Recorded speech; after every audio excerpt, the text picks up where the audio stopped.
Well, here we are at last, ready to reveal the Exocet to you. It's been a long year of work and a lot of fun to get it to this point. It really has been a lot of fun. We've had a great time, but anyway, here it is at last in its finished state.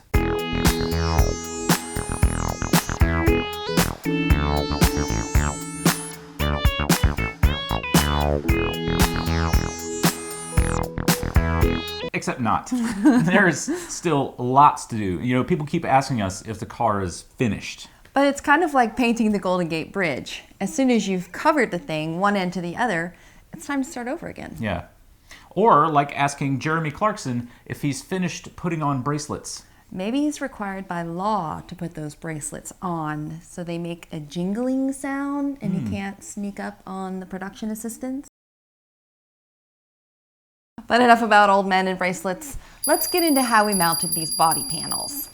The first thing to do was to jam all the wiring down into the wiring tray so that the hood section could go on.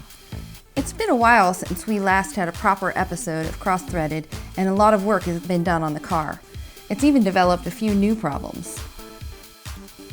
Now back in September, I was thrashing hard on the Exocet. I'd invited my 2 groomsmen to come to a track day for my bachelor party, and the car was still in pieces. It had no body panels on, the brake lights didn't work, and it didn't even run.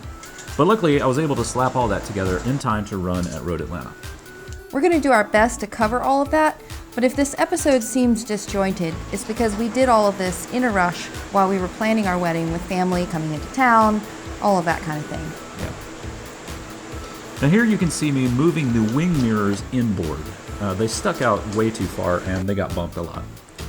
And here, Jim's reinstalling his beloved air cleaner bracket. We had to get that stuff in so that we could get to mounting the actual front body piece. At first, we had to cut it to fit our stock radiator. Sweating like a sinner.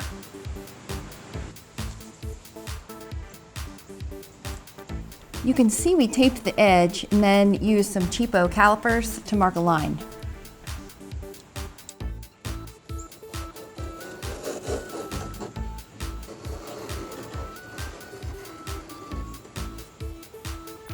And here I'm using a Dremel tool with a cutoff wheel to cut the fiberglass.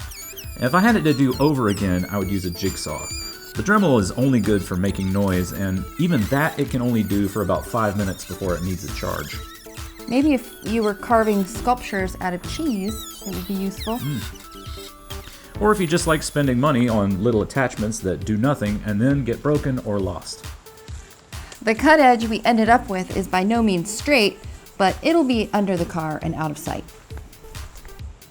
Here we are test fitting the hood panel, and it looks okay, but it's not quite there.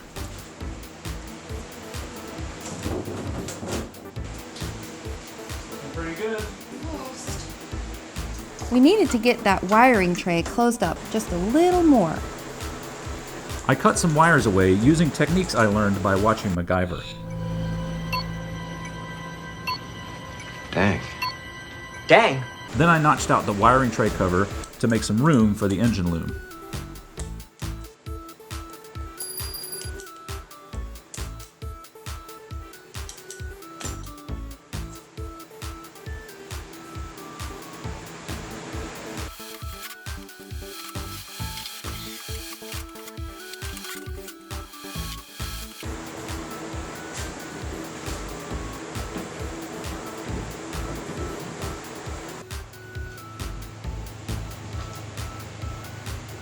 These brackets, which we're using to set the height of the hood panel, aren't included in the kit, but John Bennett sent them along with some reusable giant zip ties that are amazing.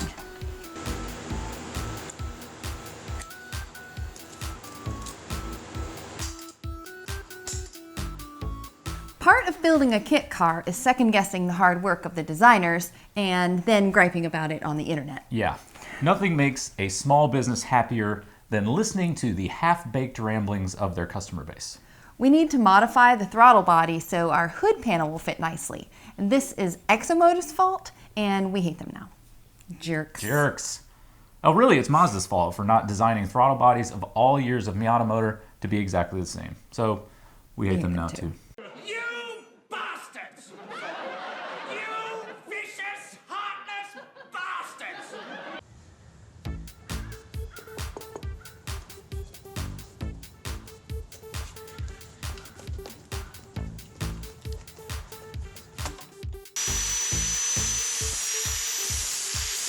Oh look, the Dremel's being useful. That's a surprise.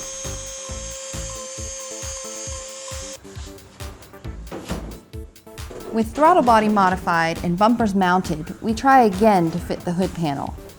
But something is still not quite right. Next on the chopping block is this son of a bitch. The upper part of this bracket is for the cruise control system to modify the throttle position, but we're not using cruise control, so it's out of here. That's just about got the hood sorted, or at least sorted enough to get by for now. Yeah, there are going to be a lot of videos in the coming months where we smooth out some of these rough edges. I mean, if we're perfectly honest, this car is probably half done. But now we need to get the rear body panels mounted, and we're going to have to trim down the gas filler hose first. As you can see, the stock Miata hose is hanging out like a horse dong on Derby Day, so it's time to fabricobble.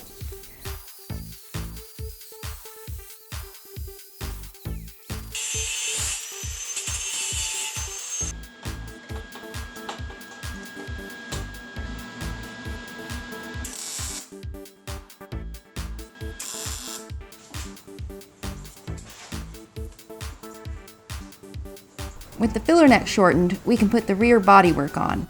Here you can see the fiberglass is taped, ready to be marked and cut for taillights.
Well, here we are at AMP. We're having a little track day with our friends at Just Track It. This is Exomotive Exofest. I was going to take some GoPro video of the car driving today, but our cheap Chinese knockoff GoPro has failed us yet again. What a surprise. But we're pleased that the car is running. I'm driving terribly. Megan is driving very well. Her instructor is very pleased with her ability. And we're having a great day. Well, there you have it. I'm really proud of the car. Me too. We've thrashed it around Road Atlanta and Atlanta Motorsports Park, and it is a lot of fun, even though it needs a bunch of work. Thanks to Exomotive for such a great kit, to David Looney and Mosmart for selling us Miata parts, and our patrons, of course, for the support.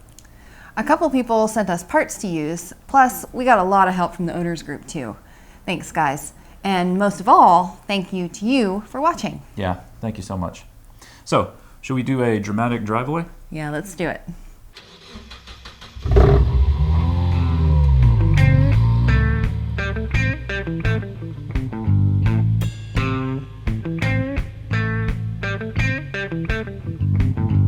Get set, go.